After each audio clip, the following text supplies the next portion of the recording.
Hey, what's up guys? JQ with Teqreation. So HTC has always been notorious for its build quality, and that remains unchanged here.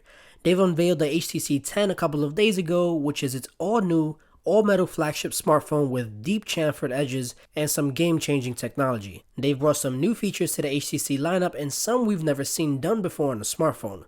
So for starters, the HTC has a 4K 12MP f1.8 camera accompanied with a 1080p 5MP f1.8 front-facing camera. Now while those features aren't new, we now get dual OIS, which is a first for any smartphone, meaning that they both have optical image stabilization.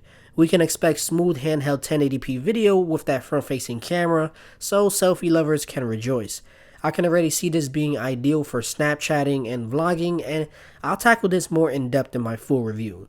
So next up is boom sound technology. So HTC has always been known for its sound quality and its infamous dual front-facing speaker setup, and at first you might be thinking there's only one speaker up top, but the second one is actually on the bottom. And what HTC did here was they used the bottom speaker for your low-end sounds and the top is for your highs, which is what most non-smartphone speakers do, and in theory should work really well, as it sort of makes sense. So this too is a first and something I'd have to assess further. Now, on the topic of sound, the HTC 10 features a USB-C port, which by the way supports Quick Charge 3.0, right alongside the LG G5, with support for USB-C audio, giving you the ability to use USB Type-C headphones like the JBL Reflect-Aware C. And a 3.5mm port up top, which can both output 24-bit audio, and HTC says no matter what type of audio you're listening to, you should be able to hear it in its most cleanest form possible. You shouldn't have to worry about compression when streaming high bitrate audio, and that the headphone amps inside should be able to drive some of the more powerful headphones out there. So I'm sure audiophiles would have a field day with this feature. Another new feature for the HTC lineup is its recessed home button, which is now a hardware capacitive button, so it just requires a tap and you don't actually have to click it.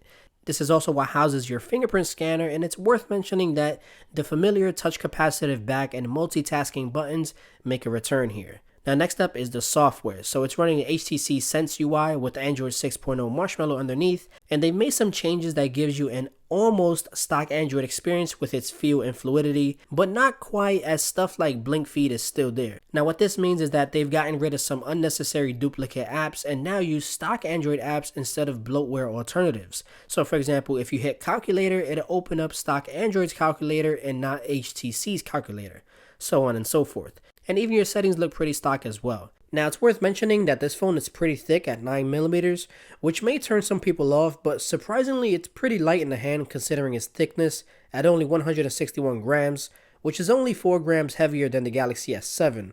So that should give you a rough idea of its weight. Now some other key mentions here: it has a 5.2-inch Super LCD 2K display, a micro SD card slot expansion. You can choose between 32 and 64GB configurations, a non-removable 3000mAh battery, 4GB of RAM, the Snapdragon 820 processor, and the Adreno 530 GPU. On paper, the HTC 10 comes out swinging in a competitive market, and I'm excited to see how it holds up against the competition. Alright guys, that was just a quick look at HTC's new flagship smartphone of 2016, the HTC 10. Stay tuned for my full review in the near future, and be sure to subscribe as there's a ton more I have to cover. Thanks for watching guys, and I'll see you in the next video. Later.